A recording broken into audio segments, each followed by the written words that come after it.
चलिए, तो ये चैप्टर है मानव संसाधन। आज आपको बताएं कि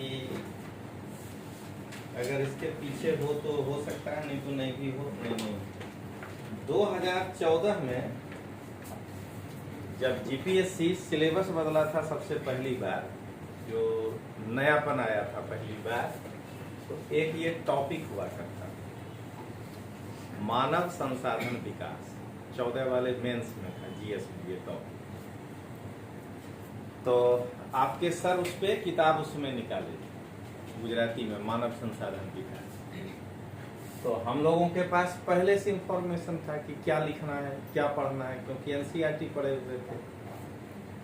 यहाँ संसाधन पढ़ेंगे तो अपने करंट का चीज विकास समझ में आने लगेगा कि संसाधन क्या होता है, तो उसका डेवलपमेंट कैसे करना है। तो उस पर किताब लिख दी है। अब बाकी लोग हक्का बक्का हो गया। अब हो गया तो शुरू हो गया कि नहीं ये नहीं पढ़ना, गुजराती बनबू जो ये, अंग्रेजी बनबू जो ये, उनका जो अपना वाला फील्ड था वो वाला काम पर शुरू रहते हैं। तो आज आप इसको पढ़िए, ये आपको इकोनॉमिक्स में मदद करेगा जब आप 9वां क्लास का एनसीईआरटी निकालिएगा। तो चलिए अब देखिए क्या कहता है। लोग ही एक राष्ट्र के सबसे बड़े संसाधन होते हैं।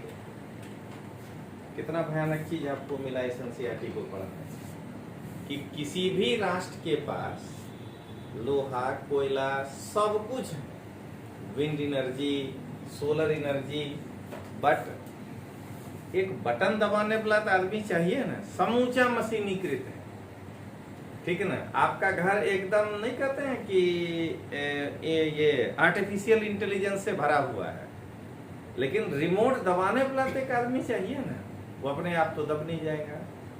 तो अगर किसी रिसोर्स में सबसे ज्यादा अगर महत्वपूर्ण कोई रिसोर्स है तो वो है मानव संसाधन। और बाकी रिसोर्स आपको पढ़ा चुके हैं पिछले क्लास में, खनिज संसाधन से लेकर के सब। तो ह्यूमन रिसोर्स किसी भी देश के लिए सबसे पहला रिसोर्स। प्रकृति की देन केवल उस समय महत्वपूर्ण होती है, क्यों? देखिए समझा रहा है, जब वह लोगों के लिए उपयोगी हो। मतलब हमको प्रकृति जो कुछ भी दिया है, लोहा दिया, कोयला दिया, सोलर एनर्जी दिया, हम पूरा चैप्टर समझा रहे हैं, लेकिन वो हमारे लिए कब उपयोगी होगा? जब वो हमारे क्या कहते हैं, हमारे लिए उपयोगी होगा, तभी वो महत्वपूर्ण होगा। अगर उपयोगी ही नहीं होगा तो महत्वपूर्ण कैसे होगा? मतलब ये आपको धीरे धीरे कहाँ ले जा रहा है कि मानव संसाधन क्यों इम्पोर्टेंट है, पहले ये समझिए। तो प्राकृतिक संसाधन जो है वो हमारे लिए कब तक इम्पोर्टेंट है? जब तक वो हमारे लिए उपयोगी। कोयला हमारे लिए कब तक इम्पोर्टेंस रखता है? जब तक कि हम उससे थर्मल एनर्जी बना रहे हैं। या इसके पहले कोयला वाला इंजन चलाते थे, ट्रेन चलाते थे।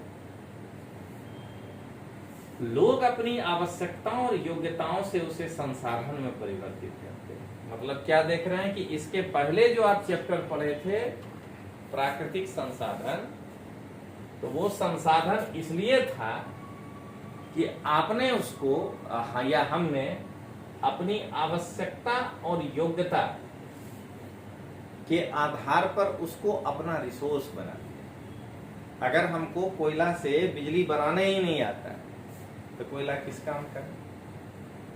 अगर हमको सोलर एनर्जी से ये बिजली बनाने नहीं आता तो सोलर एनर्जी इसके लिए हमारे किस काम का? तो रिसोर्स समझ में आया कि वो रिसोर्स तब है जब हम मनुष्य उसको अपने आवश्यकता कि ये मेरी आवश्यकता है। जैसे आज ये मान लीजिए कि लोहे का स्टैंड है, ये हमारी आवश्यकता है, और ये स्टैंड एक मनुष्य ने, भले ये मशीन में बना है लेकिन बटन दबाया है एक मनुष्य ने। अब वो मशीन कौन बनाया है ये भी तो देखिए। एक मनुष्य ने अपनी योग्यता के आधार पर हमको ये क्या किया, मेरे आवश्यकता के योग्य बना दिया। इसलिए हम कहेंगे कि लोहा हमारा संसाधन। कितना बढ़िया समझा है एनसीईआरटी में, देख रहे हैं। अब ये क्या कहता है, तो इसलिए मानव संसाधन ही अंतिम संसाधन है। मतलब मानव संसाधन देश का सबसे बड़ा संसाधन भी है, और इतने चीजों के आधार पर क्या कहेंगे कि लास्ट जो रिसोर्स है वो मनुष्य ही है, क्योंकि वही सब चीजों को अपनी योग्यता के बल पर हमारे आवश्यकता के अनुरूप बनाएगा, ये कहता है। अब आइए, इसलिए स्वस्थ, शिक्षित और अभिप्रेरित लोग अपनी आवश्यकताओं के अनुरूप संसाधनों का विकास करते हैं। अब मान लीजिए कि आप बहुत ही ज्यादा योग्य हैं, लेकिन आप स्वस्थ ही नहीं हैं, तो फिर आप किस प्रकार के संसाधन का विकास करेंगे? हम लोग जो आज फील कर रहे हैं, स्किल इंडिया कार्यक्रम क्यों लाया गया? हम हैं तो 140 करोड़, लेकिन हम जो करना चाहते हैं हमारे पास उस लेवल का एजुकेशन नहीं है, तो हम किस चीज को काम करेंगे? प्लस अभिप्रेरित, जो गांव बैठ के ताश खेलता है वैसा वाला आदमी नहीं होना चाहिए। आपको हमेशा कुछ कर गुजरने का आपके अंदर तमन्ना होना चाहिए, सेल्फ मोटिवेटेड। जरा इसको पढ़िए, उसके बाद बोलिए, हमको बताइएगा, नहीं मन ही मन एक बार घुमाइए कि जितने लोग रोज उठ के एक 2 लाइन का पंक्ति पढ़ के फेसबुक में मोटिवेट होते थे, क्लास में ही होंगे ना कई लोग कि नहीं भोरे भोरे को बढ़िया मिलना चाहिए, तो ये बताइए कि क्या उस प्रकार का आदमी जीवन में आगे बढ़ पाएगा? नहीं बढ़ पाएगा। सेल्फ मोटिवेटेड लोग ही, देख रहे हैं ना, अपनी आवश्यकताओं के अनुरूप संसाधनों का निर्माण, स्वास्थ्य और शिक्षा दो तो होना ही चाहिए, लेकिन मोटिवेशन अपने आप होना चाहिए।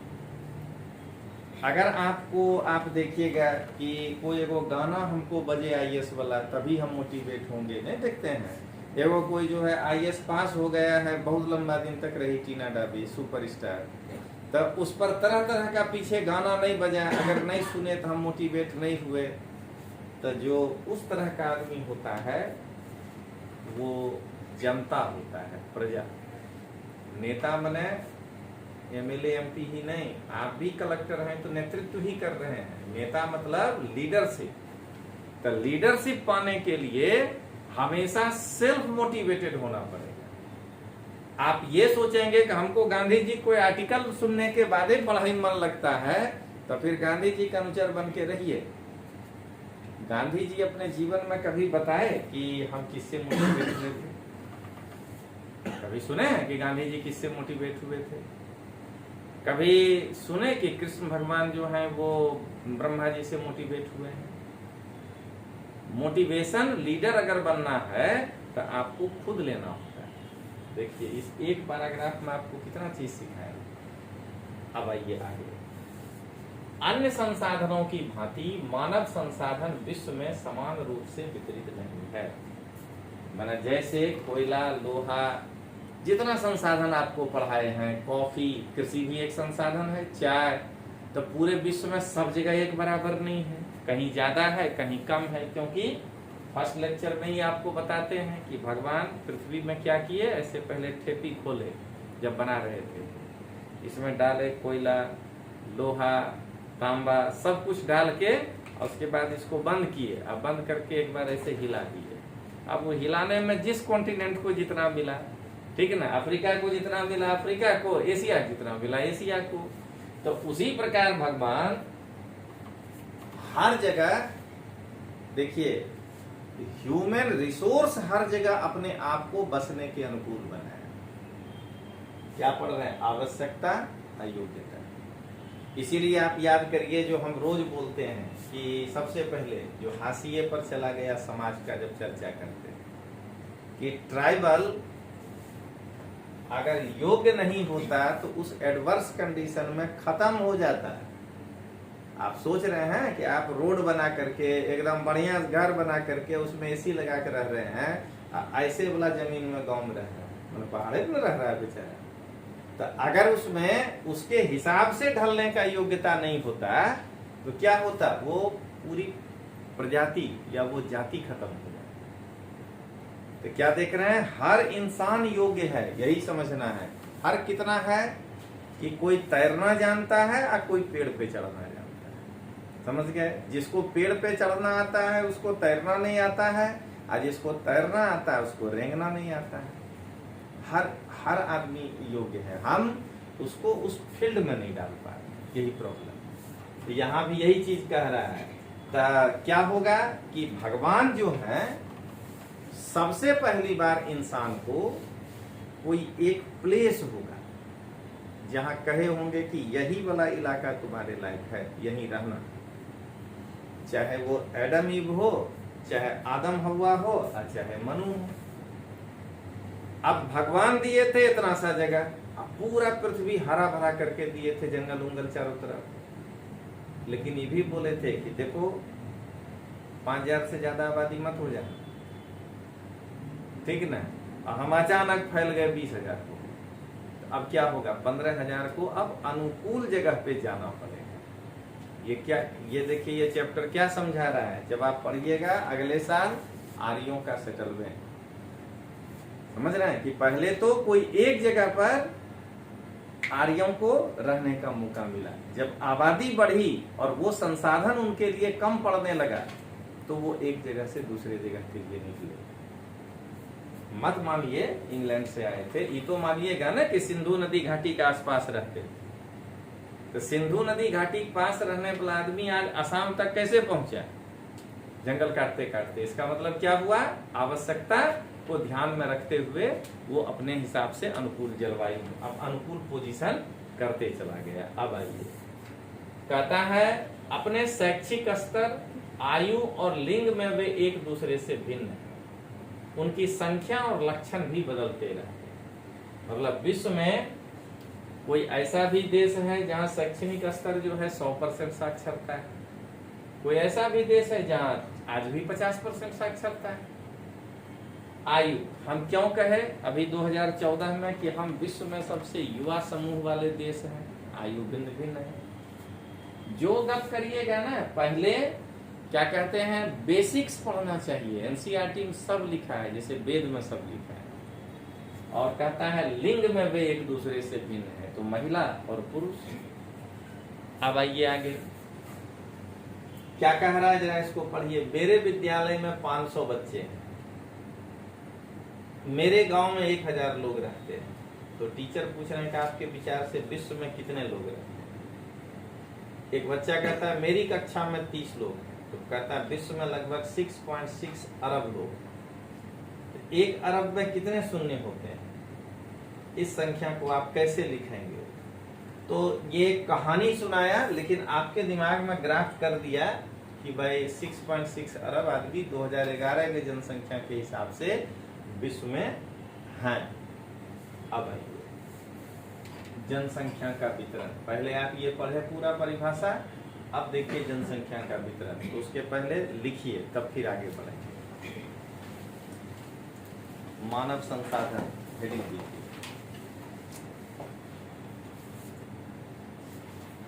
किसी राष्ट्र में मानव संसाधन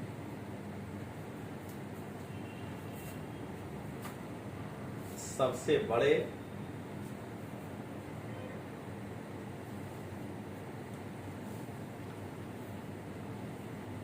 और अंतिम संसाधन होते हैं।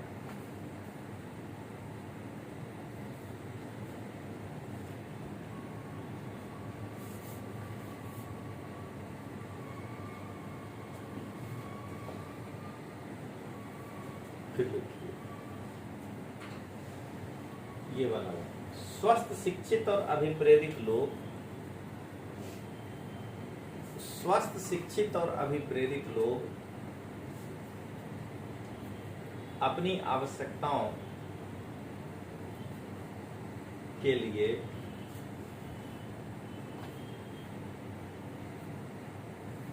या के अनुरूप संसाधनों का विकास करते हैं।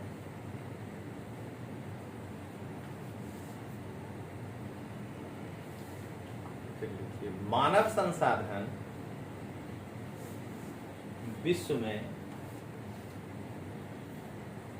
एक समान रूप से वितरित नहीं है।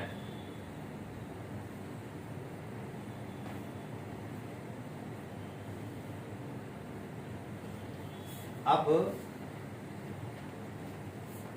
ऐसे डैश देंगे और उसके बाद लिखने के बाद हेडिंग गोले में लिखेंगे। पहले लिखिए मानव संसाधन मंत्रालय, ये जो कोना में क्या आप जानते हैं, डैश दीजिए मानव संसाधन मंत्रालय।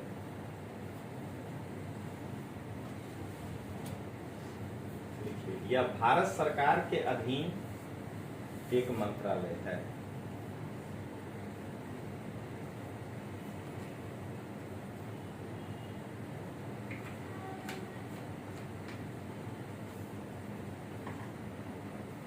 दूसरा 1985 में इस मंत्रालय का निर्माण किया गया था।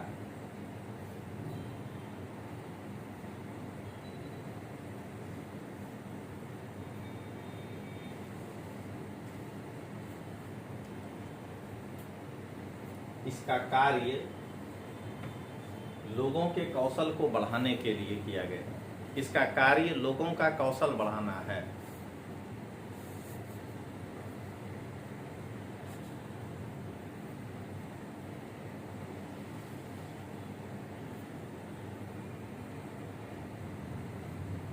अब अगला डैश दे के लिखिए ये प्रधानमंत्री कौशल विकास योजना,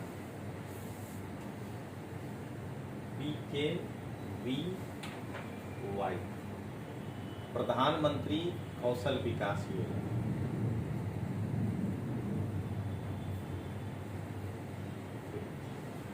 बोला इस योजना की शुरुआत 2015 में हुई।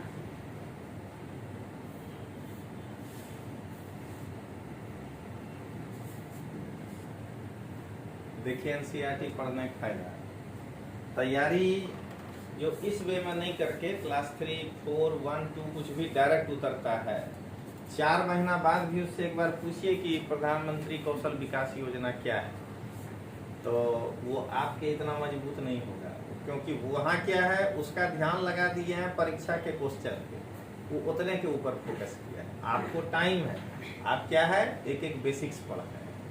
अब अगला लिखिए 2015 में, नहीं 2015 लिख चुके ना, अब लिखिए 2016 से 2020 तक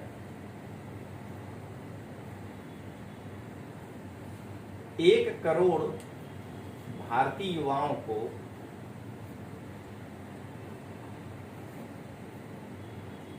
प्रशिक्षित करने के उद्देश्य से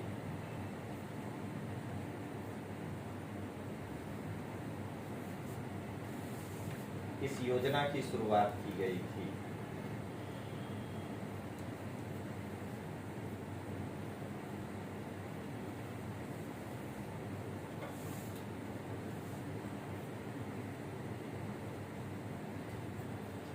फिर लिखिए इस योजना का उद्देश्य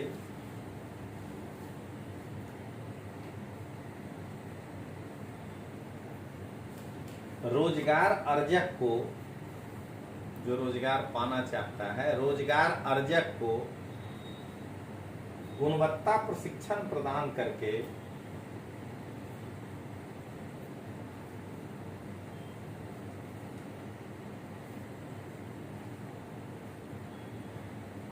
रोजगार योग्य कौशल की योग्यता को प्रोत्साहित करना है।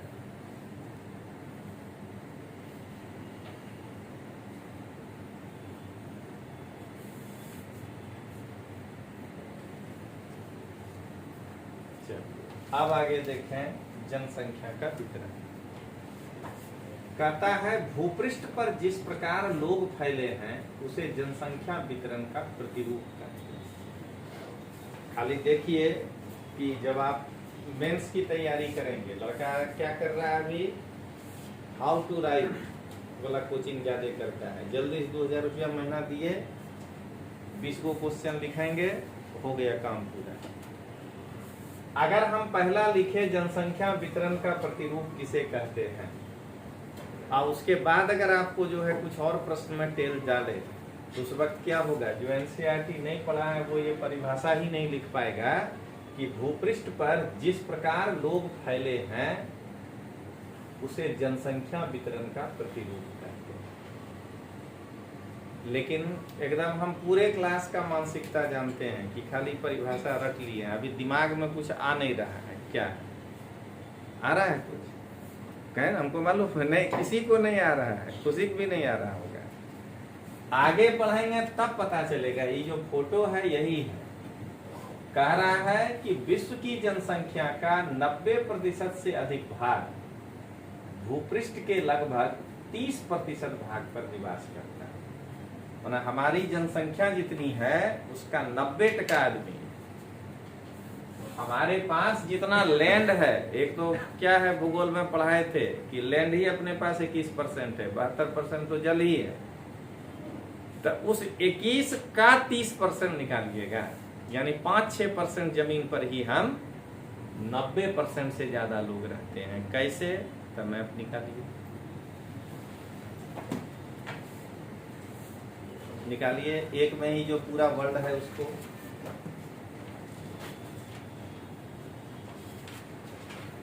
जब तक इसको ठीक से नहीं समझिएगा, ये क्या है जनसंख्या प्रतिरूप, आपको समझ में नहीं आएगा। इस फोटो हमको दिखाई दे रहा है, एक में पूरा वर्ल्ड, फिजिकल वाला, पॉलिटिकल वाला, फिजिकल।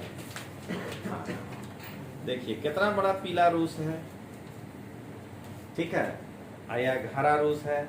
लेकिन जरा ये बताइए, जैसे जैसे पूरा बढ़ेंगे आबादी घटेगा कि नहीं? साइबेरिया में क्या कोई आदमी रहता है?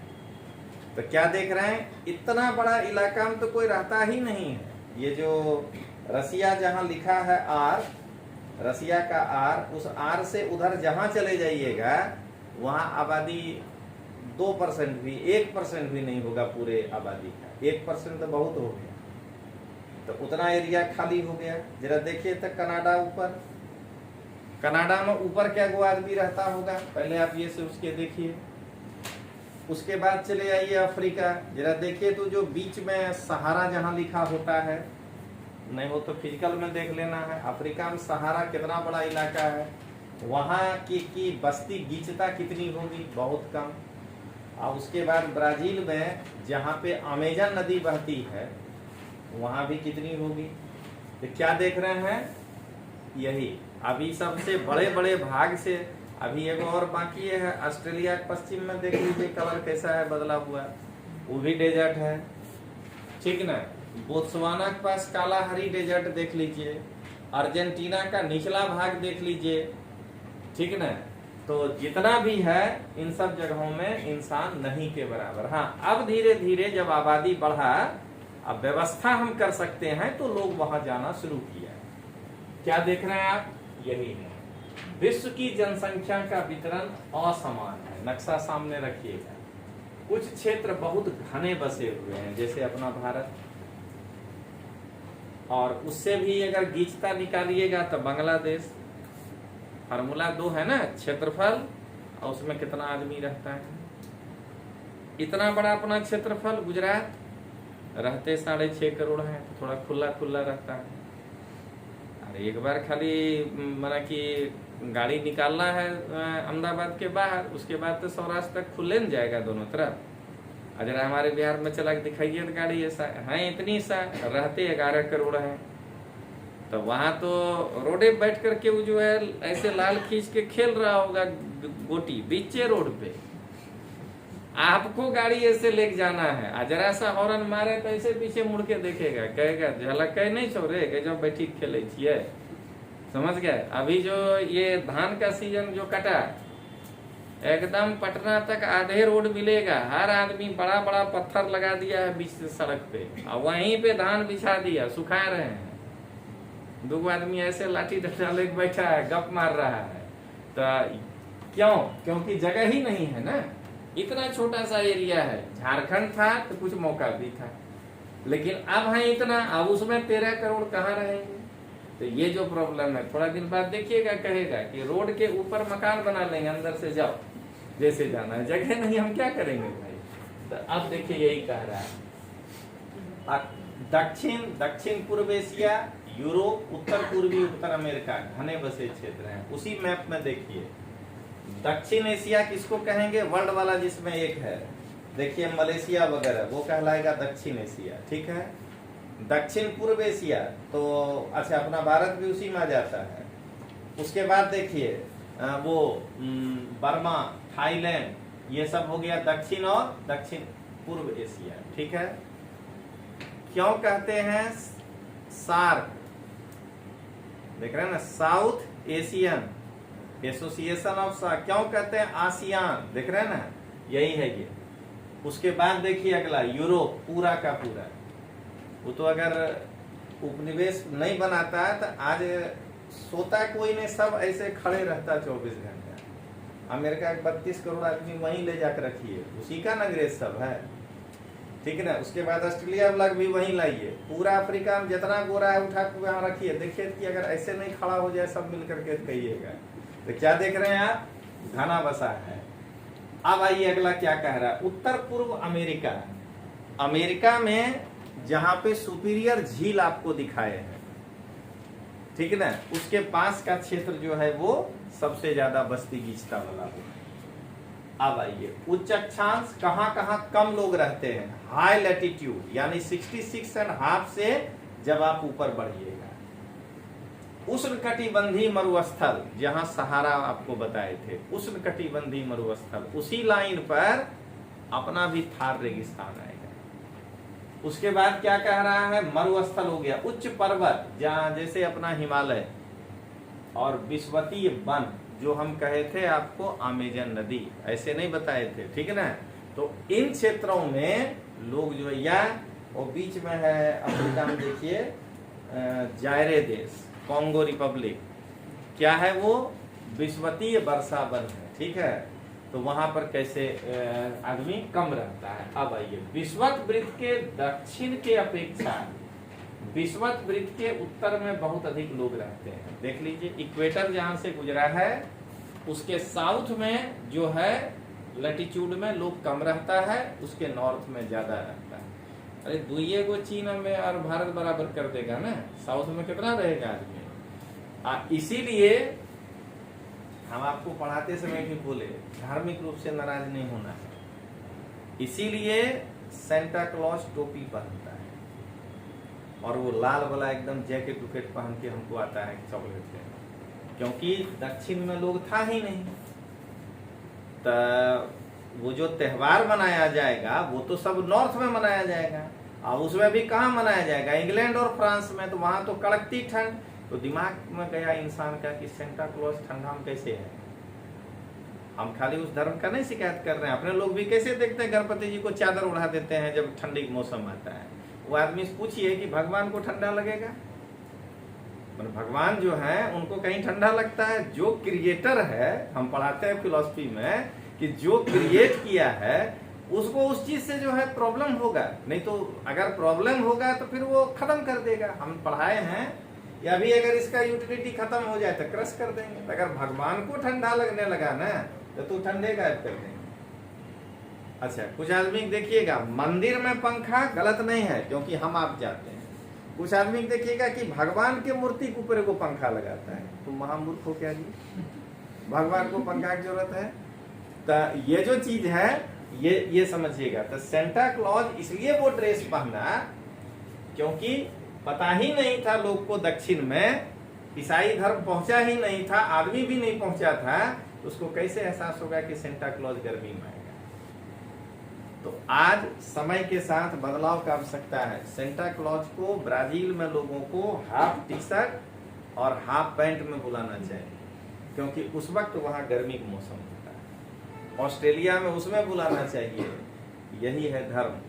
इसीलिए आप देखिएगा कि आज हम मौलाना का बैटिंग कैसा करते हैं 6:30। दूसरे के धर्म पर क्यों बोलते, ये हमेशा ध्यान रखना। कोई भी आदमी है, दूसरे का धर्म जहां पर वो माना कि विकसित हुआ है, वो उस आबो हवा को ध्यान में रखते हुए खाना, प्रार्थना, कपड़ा सब वो निर्धारित किया है।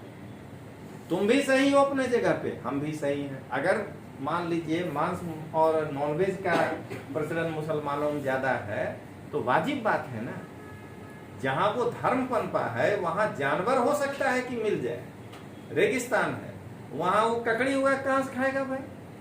उस वक्त और कौन है कि आप आयात कर लेंगे? उस वक्त आयात में तो जाने चला जाता आपका।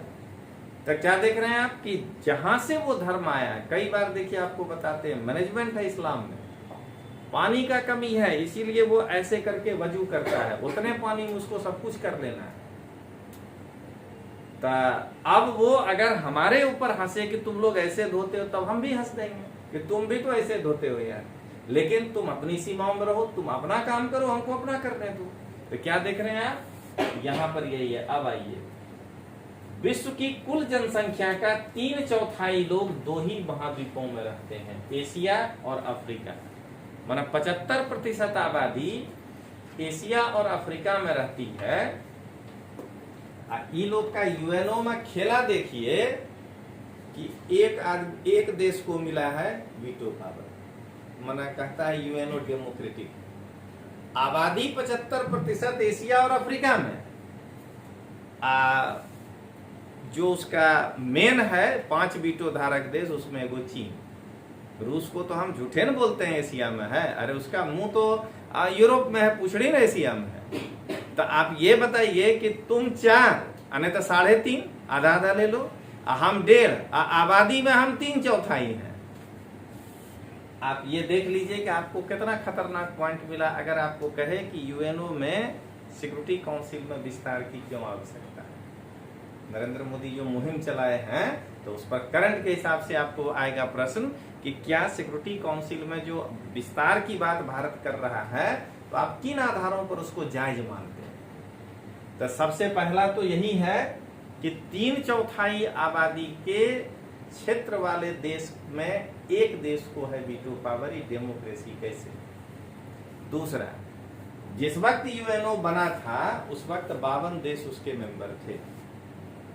52 देश में 5 अगर वीटोधारी देश हुआ तो आज 196 हो गया। विस्तारीकरण की आवश्यकता है कि नहीं, जहां लोग डिसीजन ले रहे हैं। तो ये देखिए आपको भूगोल बताएगा, पॉलिटिक्स बताएगा, ऐसे करके। अब आइए, विश्व के 60% लोग केवल 10 देशों में रहते हैं।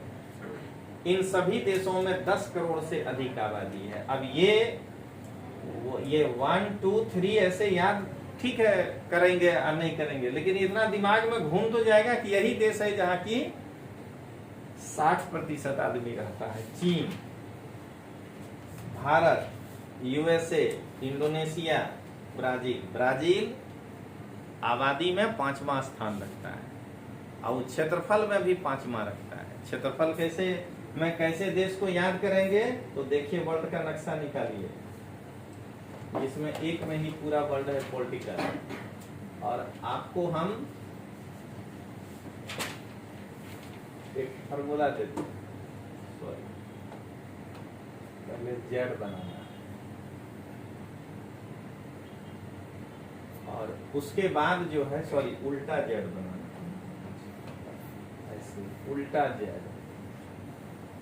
और ऐसा नक्शा जिसके दिमाग में है वो क्षेत्रफल के दृष्टि से 7 1 2 3 4 5 6 और 7। अब अपना पहले नक्शा देखिए, उल्टा जेड में ये है रसिया,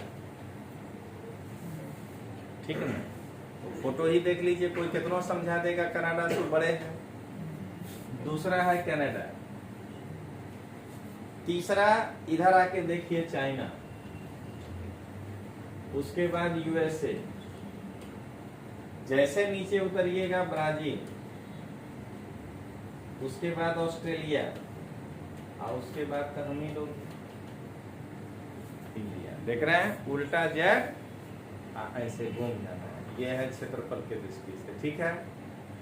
तो लेकिन ये कितना बढ़िया है, क्षेत्रफल में भी 5, आबादी में भी 5, बैलेंस। ये भी देख लीजिए कितना है, क्षेत्रफल में 4, आबादी में 3, इसलिए थोड़ा अब अमेरिका में बेरोजगारी सताने लगी। हम लोग क्षेत्रफल में 7, आबादी में 2, क्या हाल होगा ये बताइए। देख रहे हैं ना, ये 3 में 1 है, हम 7 में 2 हैं। तो इसीलिए एकदम जो भगवान को मानते हैं रोज सुबह स्मरण कर लिया कि चल रहे हैं आप ही हैं, नहीं संभव नहीं था, समझ गए। तो ये जो चीज है इसको देखिए, Indonesia, Brazil, Pakistan, Bangladesh, Nigeria, रूस, जापान, ये जो है 60% आबादी वाले देश। अब आइए, ये भारत का 2011, अब थोड़े दिन में चेंज हो जाएगा। अब आपको समझ में आया होगा जनसंख्या वितरण का प्रतिरूप। ये देखिए, ये है पैटर्न, यहाँ लोग ज्यादा है, कहीं कम है, इसी को यहाँ ये दिखाने का प्रयास किया है। एशिया में सबसे ज्यादा लोग है, पैटर्न। यूरोप में उसके बाद है, अफ्रीका में भी देखिए लोग, ये कलर से दिखाया है।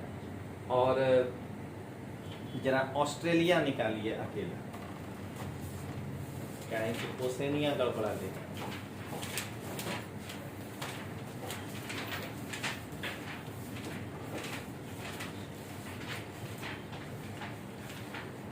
निकालिए अकेला पेज में जो ऑस्ट्रेलिया है, सिंगल।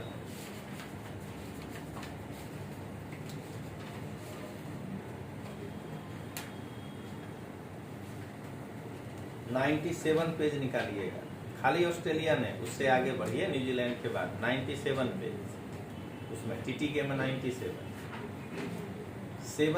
देखो, देखिए तो अपने आप वहां ओसेनिया लिखा हुआ है, और जो टीटीके नहीं है जिनके पास, वो फुल ऑस्ट्रेलिया और उसके साथ एशिया मिले, वो देखिएगा। देखिए क्या क्या शामिल है उसमें, ऑस्ट्रेलिया, ऊपर देखिए पापुआ न्यू गिनी, न्यूजीलैंड, और उसके बाद देखिए कितने आइलैंड हैं इसमें जुड़े हुए। देखिए क्या है ये, नॉर्थ मारियाना, माइक्रोनेशिया, पालाऊ, ये जितना देख रहे हैं, अब इसको 3 भाग में बांट दीजिए, माइक्रोनेशिया, मेलिनेशिया और पॉलिनेशिया। देखिए फ्रेंच पॉलिनेशिया, आगे पढ़ाएंगे कि माइक्रोनेशिया में कौन कौन देश आएगा, मेलिनेशिया में कौन कौन देश आएगा। लेकिन क्या देख रहे हैं, अगर कोई आपसे पूछे ओसेनिया बराबर क्या होता है, तो कहना है ऑस्ट्रेलेशिया। पहला, ऑस्ट्रेलेशिया का मतलब होता है ऑस्ट्रेलिया प्लस न्यूजीलैंड। फिर कहिए प्लस माइक्रोनेशिया, प्लस मेलिनेशिया और प्लस पॉलिनेशिया। मेलिनेशिया में पापुआ न्यू गिनी को जो देख रहे हैं, उससे उसको लेके पूरब की ओर आना है, और जो जो कंट्री टाइप का दिखे तो देखिए उसमें, जैसे ये देखिए यहाँ पे लिखा है सोलोमन आइलैंड, वानुवाटू, न्यू कैलिडोनिया, देख रहे हैं ना, नौरू, ये जो है ये कहलाता है मेलिनेशिया। ये जो देख रहे हैं, ये एक लाइन सीधा इंटरनेशनल डेट लाइन गया है, उसके इधर वाला सब कहलाता है पॉलिनेशिया। तो अब ओसेनिया समझ में आ गया, मैंने आज भर के लिए। अब बाकी तो अब ये वर्ल्ड ज्योग्राफी जब अगला साल आप पढ़ेंगे विकास बैच, अब उसमें तो यही सब न भरना है। तो क्या होगा, जैसे ही हम ऑस्ट्रेलिया पढ़ाएंगे, अगला साल एक एक कॉन्टिनेंट देखेंगे अलग अलग। इन लोग से पूछिए कि 20 घंटा से ऊपर तक खाली वर्ल्ड ज्योग्राफी पढ़ाए, तो तब उस समय जैसे ऑस्ट्रेलिया कहेंगे, वैसे ही जो है खुशी घर में जो है सत्याग्रह उतर जाएगी। आज जाना ही है, चाहे कुछ भी हो जाए, क्योंकि आज सर माइक्रोनेशिया, मेलिनेशिया पढ़ाएंगे, समझ गए। तो आज आपको केवल ये समझाए कि इसमें ये है, ठीक है। अब आइए, तो ओसेनिया में जो लोग हैं, ये देखिए कम रहते हैं। ओसेनिया जब कहिएगा तो कम हो जाएगा, क्योंकि और आइलैंड में जाने के बाद आबादी और कम हो जाएगी। चलिए आगे देखें। अब जनसंख्या का घनत्व किसको कहते हैं, जिसको हम बस्ती गीचता कहते हैं। तो पहले इसको लिख लें, उसके बाद हेडिंग दीजिए जनसंख्या का वितरण, डिस्ट्रीब्यूशन ऑफ पॉपुलेशन।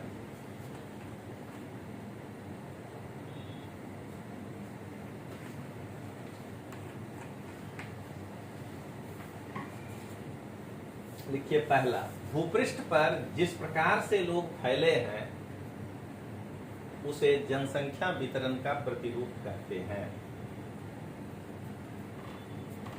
उसे जनसंख्या वितरण का प्रतिरूप कहते हैं।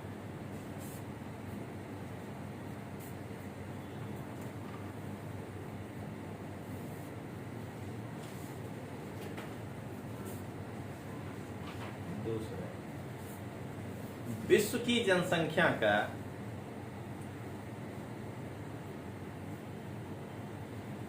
90% से अधिक भाग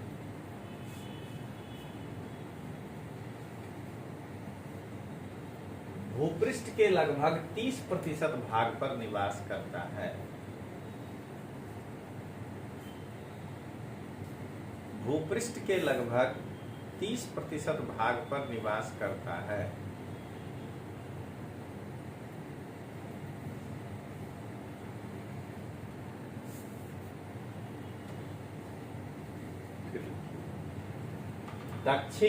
दक्षिण पूर्व एशिया, यूरोप और उत्तर पूर्व उत्तरी अमेरिका घने बसे हुए क्षेत्र हैं। उत्तर पूर्व उत्तर अमेरिका घने बसे हुए क्षेत्र हैं।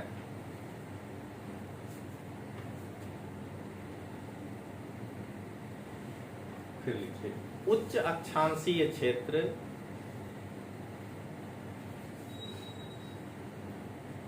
उच्च पर्वत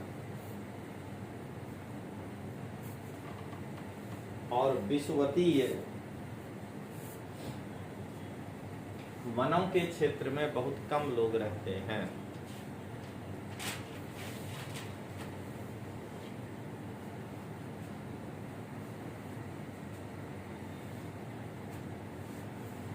विषुवतीय वनों के क्षेत्र में बहुत कम लोग रहते हैं।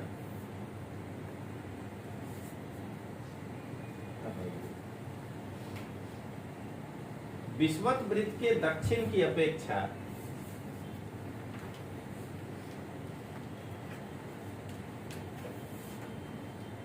विषुवत वृत्त के उत्तर में अधिक लोग रहते हैं।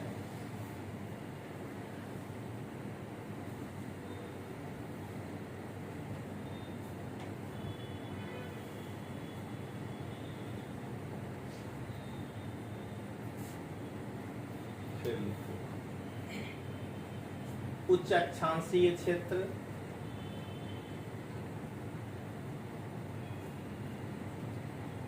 उष्णकटिबंधीय मरुस्थल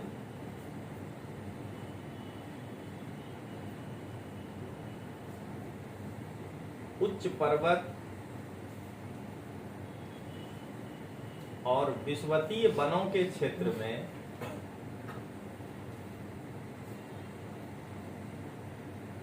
कम लोग निवास करते हैं।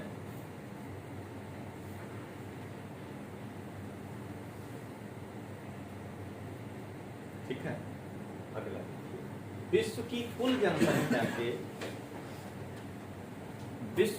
जनसंख्या के 3/4 लोग एशिया और अफ्रीका में निवास करते हैं।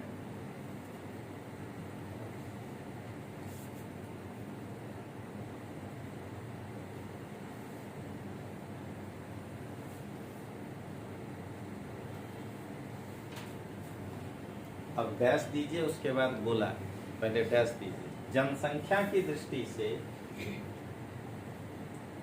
10 बड़े देश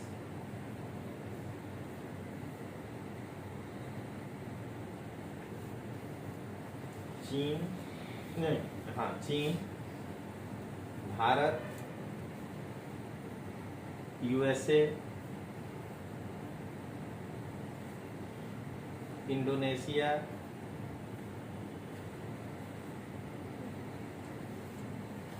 ब्राजील,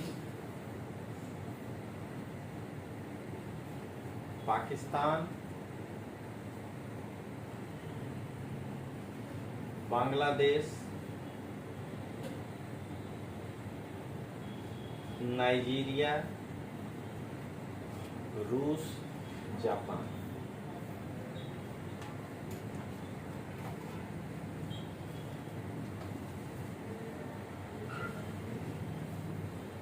अब देखें जनसंख्या घनत्व किसको कहते हैं, गीचता। तो ध्यान रखिएगा कि ये जस्ट 2-3 महीने में बदल जाएगा। नया जो आएगा अभी बस्ती गंतरी का आंकड़ा, तो ये चेंज हो जाएगा। ज्यादा से ज्यादा अगला साल वाला में परीक्षा में तो चेंज हो ही जाएगा।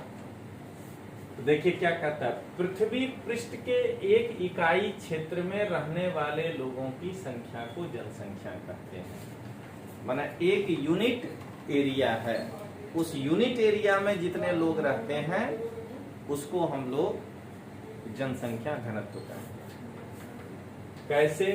तो हम लोग इसको प्रति स्क्वायर किलोमीटर में मापते हैं। माने 1 किलोमीटर बाय 1 किलोमीटर, इतने एरिया में कितने लोग रहते हैं उसको हम बस्ती घनत्व कहते हैं। तो 2011 के जनगणना पे है कि विश्व में 1 स्क्वायर किलोमीटर में 51 लोग रहते हैं। सबसे अधिक जनसंख्या का घनत्व कहां होगा? दक्षिण मध्य एशिया, इसके पश्चात क्रमशः पूर्वी एशिया और दक्षिण पूर्वी एशिया। तो फिर मैप निकालिए एशिया का।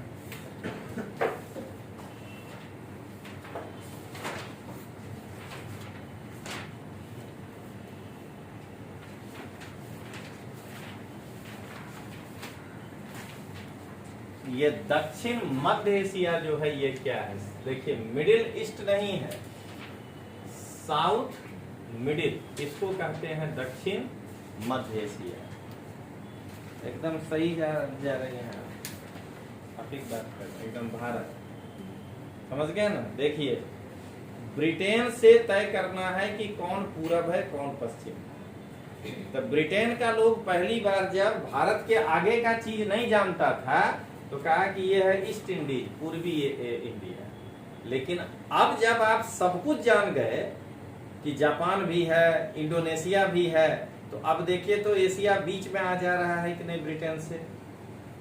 अब ब्रिटेन से दक्षिण में है कि नहीं, इसीलिए इसका नाम पड़ गया साउथ मिडिल, ठीक है ना, दक्षिण मध्य एशिया। अब आइए बाकी आप जान रहे हैं। इसके बाद पूर्वी एशिया और दक्षिण पूर्वी एशिया में जनसंख्या घनत्व। अब देखिए ये क्या है, कहता है कि इसको हम क्यों अध्ययन करें, मतलब क्या फायदा है। तो देखिए दिखा रहा है कि अगर एक कक्षा में 30 विद्यार्थी उपस्थित हों तो हमारी कक्षा भरी हुई दिखती, लेकिन जब यही विद्यार्थी स्कूल के सभा भवन में बैठते हैं तो कक्ष खुला और खाली दिखाई देता है। यही हुआ कि आपका अगर 1 स्क्वायर किलोमीटर में ज्यादा लोग रहिएगा तो भरा भरा लगेगा, कम रहिएगा तो मकान उकान के आसपास का जगह खाली मिलेगा, खुला हुआ दिखेगा। फिर क्या कहता है, क्योंकि सभा भवन का आकार या क्षेत्र कक्षा से बड़ा होता है, लेकिन जब स्कूल के सभी विद्यार्थी सभा भवन में आ जाते हैं तो सभा भवन भी भरा हुआ दिखाई देने लगता है। यही है गीचता, ठीक है ना। अब आइए इसको लिखिए, फिर हम आगे बढ़े। लिखिए पृथ्वी पृष्ठ के एक इकाई क्षेत्र में जनसंख्या घनत्व, पहले हेडिंग दीजिए। पृथ्वी पृष्ठ के एक इकाई क्षेत्र में रहने वाले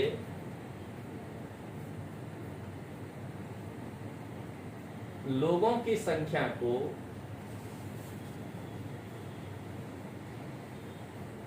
जनसंख्या का घनत्व कहते हैं।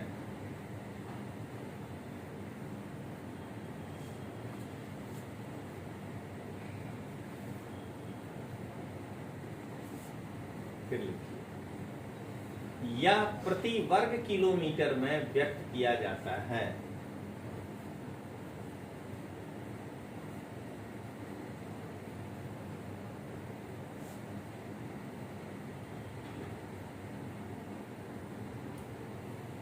वो अभी 51 याद रखिएगा, लेकिन वो चेंज हो जाएगा, तभी लिख लीजिए, बाद में 51 वाला काट लीजिएगा। संपूर्ण विश्व का औसत जनसंख्या घनत्व 51 व्यक्ति प्रति वर्ग किलोमीटर है।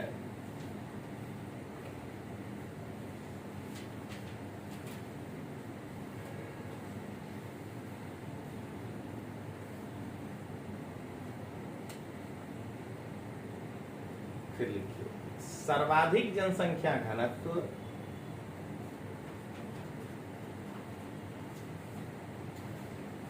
दक्षिण मध्य एशिया में है।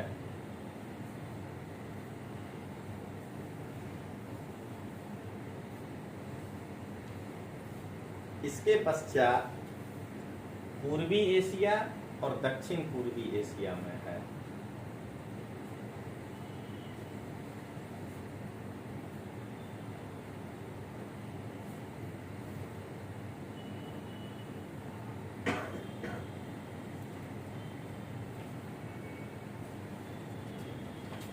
अब एक ऐसा पेज निकालिए जिसमें एशिया पॉलिटिकल, देखिए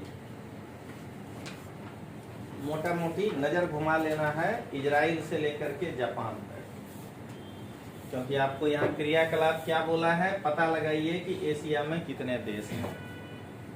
हम और भी जगह है, पिछला पन्ना में चले जाइएगा लास्ट तो वहां भी आ जाएगा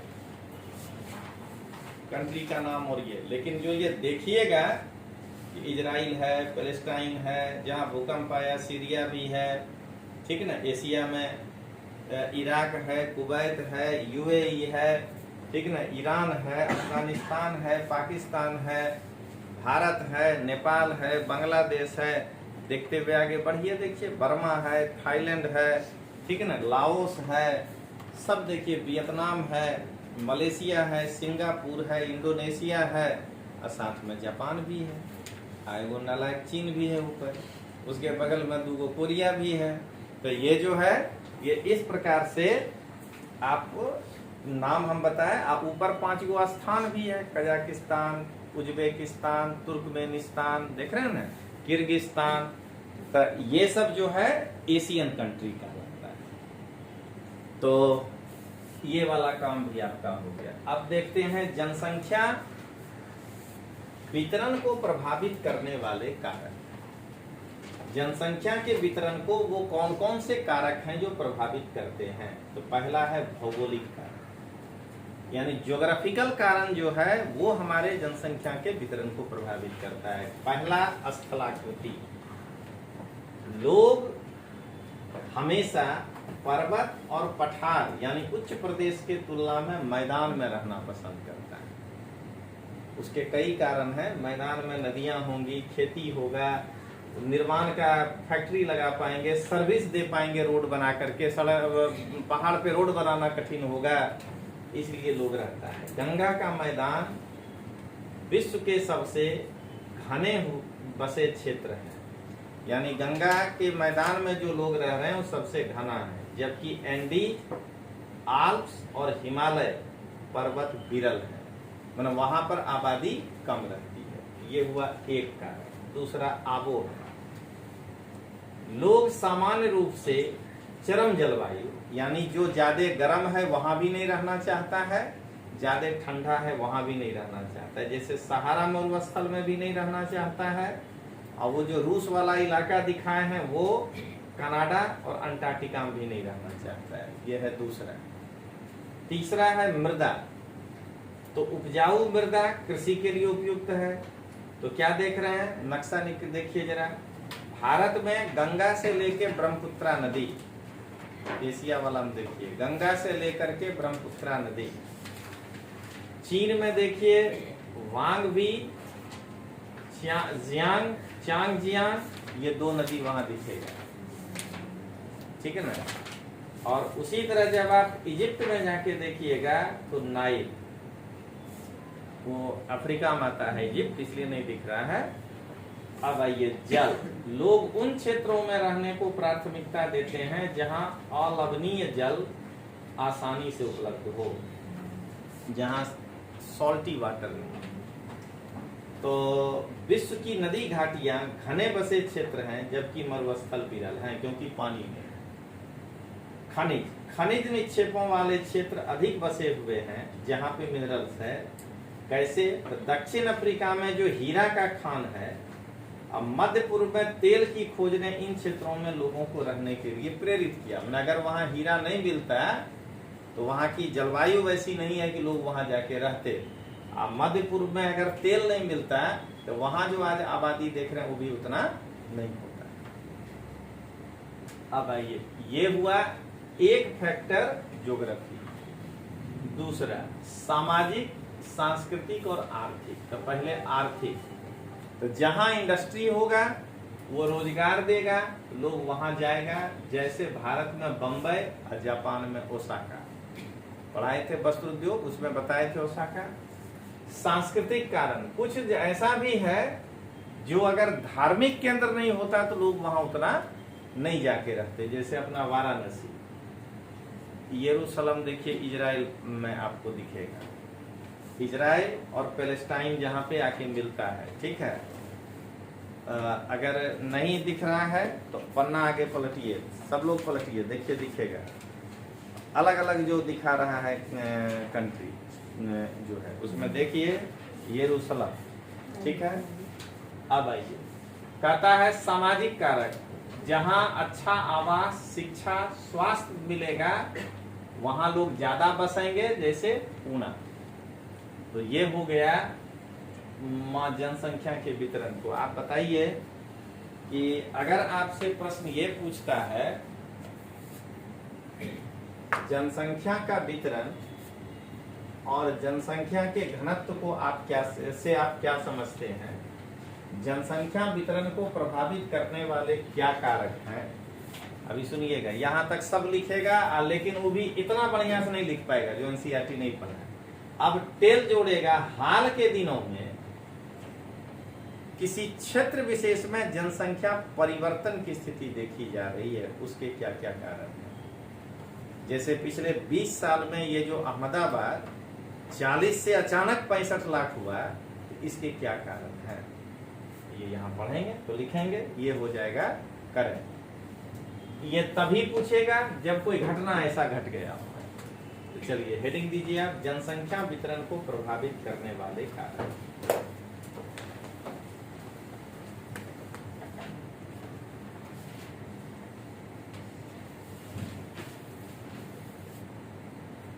हिस्ट्री भी हो गया है ना आप लोगों का पूरा। अच्छा, तो हिस्ट्री पूरा, और अच्छा ये ज्योग्राफी, ये लास्ट चैप्टर है, इसके बाद भी है लास्ट, तो कल होगा, आज नहीं हो पाएगा पूरा। अब आगे देखिए, लिखिए भौगोलिक कारक, उसके नीचे लिखिए डैश। पर्वत और पठार की तुलना में मैदानी भाग में लोगों का आवास अधिक होता है, लोग रहना अधिक पसंद करते हैं। दूसरा, चरम जलवायु क्षेत्र में लोग कम निवास करते हैं। अगला,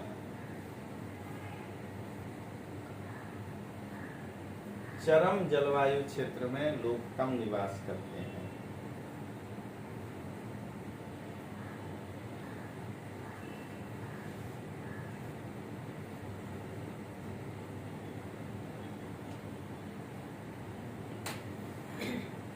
अब जरा सुनिएगा, यही पिछले साल, मतलब कोरोना के 1 साल पहले आता था चरम जलवायु परिवर्तन।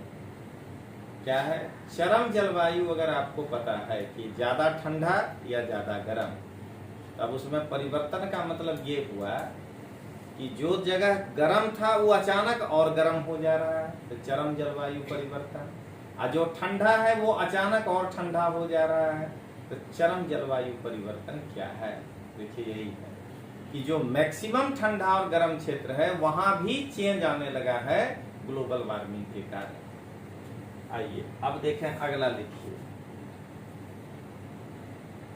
नदी घाटी के क्षेत्र में अधिक लोग निवास करते हैं। ये जो है ना मृदा, इसको लिख दिए, रिवर वैली के क्षेत्र में अधिक लोग निवास करते हैं।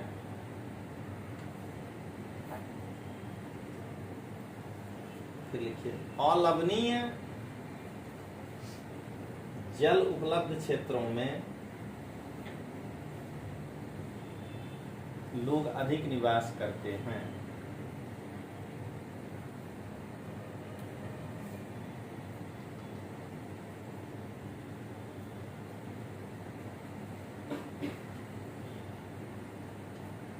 खनिज निक्षेप वाले क्षेत्र में लोग अधिक निवास करते हैं।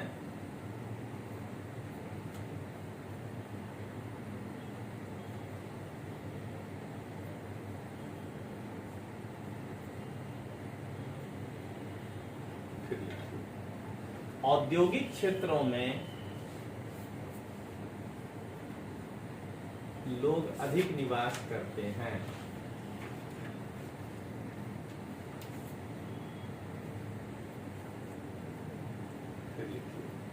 धार्मिक और सांस्कृतिक महत्व वाले क्षेत्रों में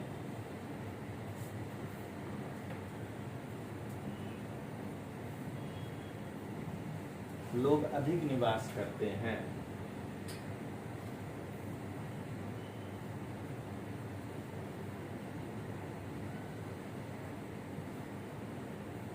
अच्छे स्वास्थ्य,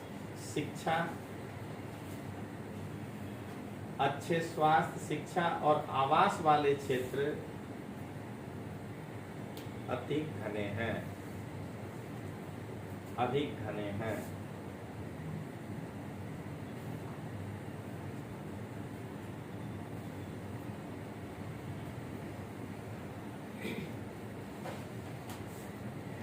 अब देखें जनसंख्या परिवर्तन क्या है। तो जनसंख्या परिवर्तन से तात्पर्य एक निश्चित अवधि के दौरान लोगों की संख्या में परिवर्तन से है। माने एक टाइम ड्यूरेशन में जितनी आबादी बढ़ी हो, परिवर्तन हुई हो या घटी हो, उसको कहते हैं जनसंख्या परिवर्तन। विश्व की जनसंख्या स्थिर नहीं रही है, यह कई गुना बढ़ गई है। ये जो दिखाया है ये देखिए, 100 मिलियन 500 BC में पूरे विश्व में लोग रहते थे, और ईसा मसीह जी जन्म के समय भी 170 मिलियन लोग पूरे वर्ल्ड में, और आज हो गए हैं 8,525 मिलियन लोग। तो ये जो है इस तरह से आबादी बढ़ा है।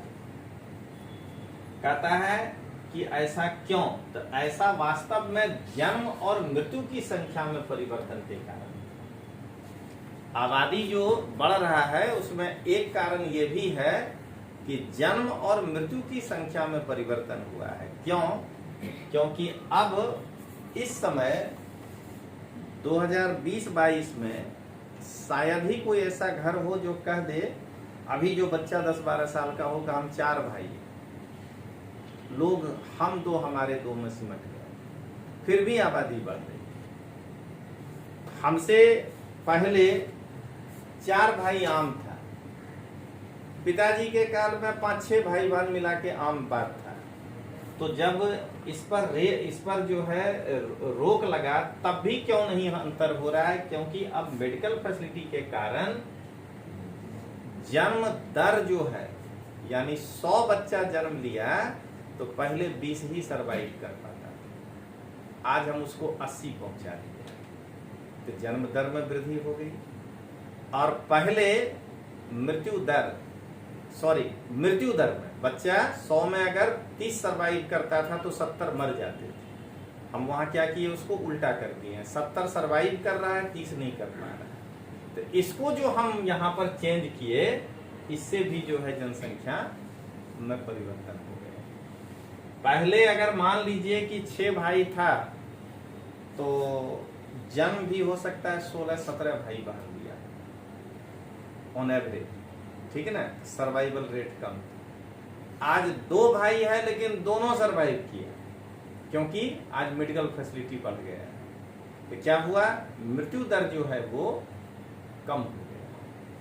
पहले 50 साल में जाके आदमी, मान लीजिए कि औसत, खाली हम लोग कहते हैं पहले के आदमी की उम्र बहुत ज्यादा था, वो एवरेज निकालिएगा तब पता चलेगा, तो 50 साल में मर जाते थे। आज औसत जो है उम्र 60 अगर हो गया तो क्या हुआ, इतना लोग जो है वो ज्यादा अभी सरवाइव कर रहा है। तो जनसंख्या में परिवर्तन का कारण ये है। अब आइए इसको समझिए। मानव इतिहास की लंबी अवधि में 1800 तक विश्व की जनसंख्या धीरे धीरे बढ़ी। क्यों? तो बड़ी संख्या में बच्चे जन्म लेते थे, लेकिन शीघ्र ही उनकी मृत्यु भी हो जाती है। ऐसा इसलिए था क्योंकि वहां उचित स्वास्थ्य सुविधाएं नहीं थी, सभी लोगों को पर्याप्त भोजन उपलब्ध नहीं था, किसान सभी लोगों के भोजन की आवश्यकताओं को पूरा करने के लिए पर्याप्त उत्पादन करने में सक्षम नहीं थे। इसके परिणाम स्वरूप जनसंख्या में वृद्धि कम थी। कारण समझ गए कि लोग सरवाइव कम कर पा रहे थे। 1804 में जनसंख्या 1 अरब हुई। 150 वर्षों के बाद 1959 में 3 अरब, जिसे जनसंख्या विस्फोट कहा गया। 1999 में 30 वर्ष की अवधि में जनसंख्या दुगनी हो गई। मतलब आप देखिए, जहां 1804 से 1 अरब से 3 अरब तिगुना होने में 150 साल लगा, वहीं पर क्या देख रहे हैं कि 30 वर्ष में जो है दुगना हो गया। तो कितना बड़ा जनसंख्या विस्फोट हुआ। इस वृद्धि का मुख्य कारण क्या था? यही खाद्य आपूर्ति और औषधि के कारण मृत्यु दर कम होना। और 1999 तक अभी भी वो अवेयरनेस नहीं था लोगों में, तो जन्म दर भी ज्यादा था, बच्चे ज्यादा जन्म ले रहे थे। अब क्या हुआ, जन्म को साधारणतः जन्म दर में आंकते हैं। ये क्या है? तो ये देखिए, प्रति 1000 व्यक्ति पर जीवित जन्मों की संख्या, उसको कहते हैं जन्म दर, जो अभी बताया। अब मृत्यु दर 1000 व्यक्ति पर मृतकों की संख्या, तो इसको कहते हैं मृत्यु दर। तो यहां देखिए 99 तक क्या हुआ, मृत्यु दर कम हुआ, लेकिन जन्म दर ज्यादा ही था, क्योंकि स्वास्थ्य और खाद्य आपूर्ति वगैरह बढ़ने लगा। अब आइए, किसी क्षेत्र विशेष में लोगों के आने जाने को प्रवास कहते हैं। ये तो अपने गुजरात में लोग जानते हैं, स्कूल से निकलते थे क्या बोलते थे, प्रवास में जा रहे हैं। तो ये वाला बात पता है। जन्म और मृत्यु जनसंख्या परिवर्तन के प्राकृतिक कारण है। अब आइए, एक देश के जन्म दर और मृत्यु दर के बीच का जो अंतर है, उसको कहते हैं प्राकृतिक वृद्धि दर। ध्यान रखना है, ये कहाँ ले जाएगा हम पहले समझ रहे हैं कि उसके बाद उस इलाका में घुसपैठ होने लगे, प्रवास, तब फिर उससे भी उस देश की जनसंख्या भागेगी। तो पहले समझना है प्राकृतिक वृद्धि दर। हर देश चिंतित होगा कि मेरे यहाँ की आबादी प्राकृतिक वृद्धि दर है आकि घुसपैठ है। बस कहेगा कि H1B1 वीजा खत्म नहीं है, क्योंकि वहां घुसपैठ हो रहा है, उसके सरकार को दिक्कत हो रहा है, बाहर से जो लोग आकर के वहां काम करने लगे। अब आइए, विश्व में जनसंख्या के बढ़ने का मुख्य कारण तो यही है कि प्राकृतिक वृद्धि दर का तीव्रता, लेकिन प्रवास एक अन्य कारण भी है जिससे जनसंख्या के आकार में परिवर्तन होता है। लोग एक देश में या देशों के बीच एक स्थान से दूसरे स्थान पर जा सकते हैं। अब 2 है, जो लोग, जैसे हम बिहार से यहाँ आए, तो बिहार के लिए हम कहलाएंगे उत्प्रवासी, और गुजरात के लिए क्या कहलाएंगे, अप्रवासी। ठीक है। और देश वाला में तो और बड़ा बात हो गया, तो जो इंडिया से कनाडा गया ट्रेन धोने, वो है उत्प्रवासी, जो वहां धो रहा है वो है अप्रवासी। समझ गए? अब आइए, क्या कह रहा है, संयुक्त राज्य अमेरिका और ऑस्ट्रेलिया जैसे देशों में भीतरी प्रवास यानी अप्रवास की संख्या बढ़ी है। सूडान देश एक ऐसा उदाहरण है जहां से लोग बाहर ज्यादा निकल रहा है, तो वहां उत्प्रवास के कारण जनसंख्या में कमी हो रहा है। अंतर्राष्ट्रीय प्रवास की सामान्य प्रवृत्ति यह है कि लोग अच्छे आर्थिक अवसरों की खोज में कम विकसित राष्ट्र से अधिक विकसित राष्ट्र में चले जाते हैं। देश के अंदर बड़ी संख्या में लोग रोजगार, शिक्षा, स्वास्थ्य सुविधाओं की खोज में ग्रामीण क्षेत्र से नगरीय क्षेत्र में जाते हैं। अब आप समझ गए होंगे कि जनसंख्या परिवर्तन कहते किसको। ये लिखाते हैं और उसके बाद तब बताएगा प्रारूप कि आखिर ट्रेंड क्या है जनसंख्या परिवर्तन का। तो हेडिंग दीजिए जनसंख्या परिवर्तन।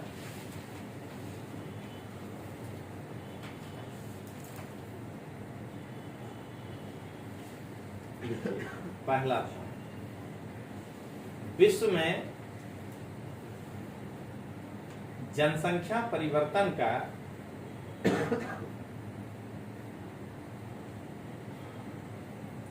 मुख्य कारण जन्म और मृत्यु की संख्या में परिवर्तन है। ये ऐसा क्यों के बाद वाला जन्म और मृत्यु की संख्या में परिवर्तन के कारण है। अगला एक निश्चित अवधि के दौरान लोगों की संख्या में परिवर्तन जनसंख्या परिवर्तन कहलाता है।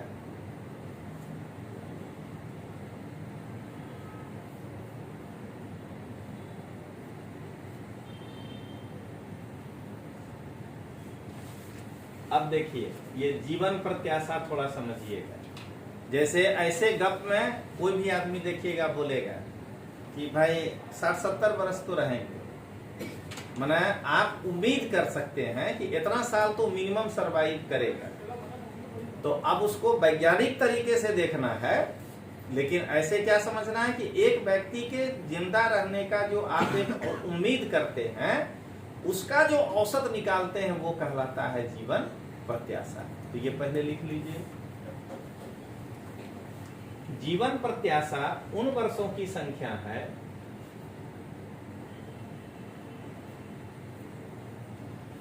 जीवन प्रत्याशा उन वर्षों की संख्या है जिसमें औसत व्यक्ति के जीवित रहने की आशा की जा सकती है। जिसमें औसत व्यक्ति के जीवित रहने की आशा की जा सकती है।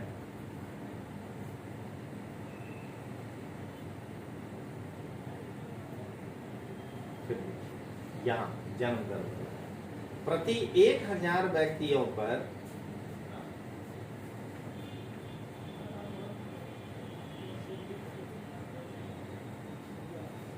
जीवित जन्मों की संख्या जन्म दर कहलाता है।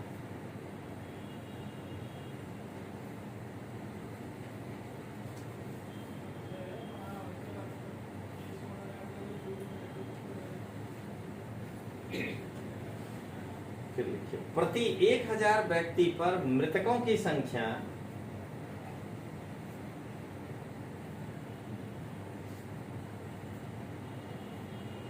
मृत्यु दर कहलाता है।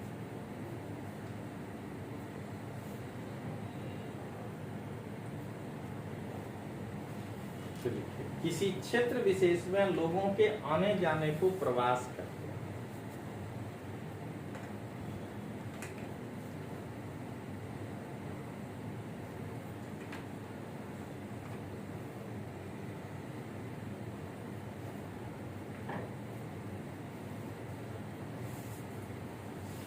फिर लिखिए, एक देश के जन्म दर और मृत्यु दर के बीच के अंतर को एक देश के जन्म दर और मृत्यु दर के बीच के अंतर को प्राकृतिक वृद्धि दर कहते हैं।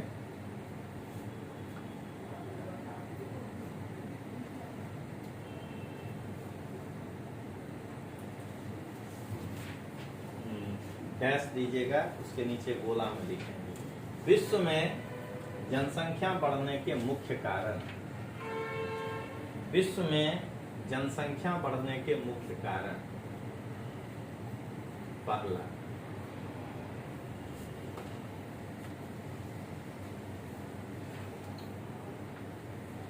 ये प्राकृतिक वृद्धि दर। प्राकृतिक वृद्धि दर। दूसरा,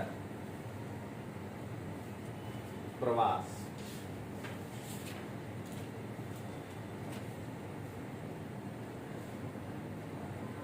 प्रवास, ठीक है। अब अगला लिखिए, जब व्यक्ति नए देश में जाता है तो आप्रवास कहलाता है। जब व्यक्ति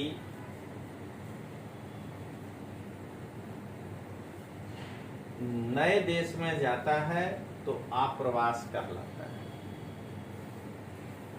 दूसरा, जब व्यक्ति एक देश को छोड़ता है तो उत्प्रवास कहलाता है।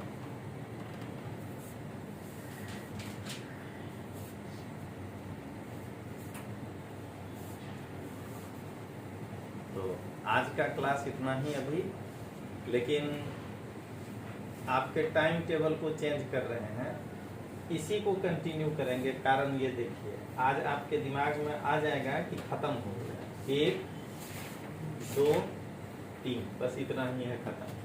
तो क्या होगा, दिमाग में घुस जाएगा 2 विषय में। कभी बोले न कि 1 हुआ है, तो कल पूछेंगे तो कहिएगा 2 हो गया। ठीक है, तो इसी को आगे बढ़ाएंगे।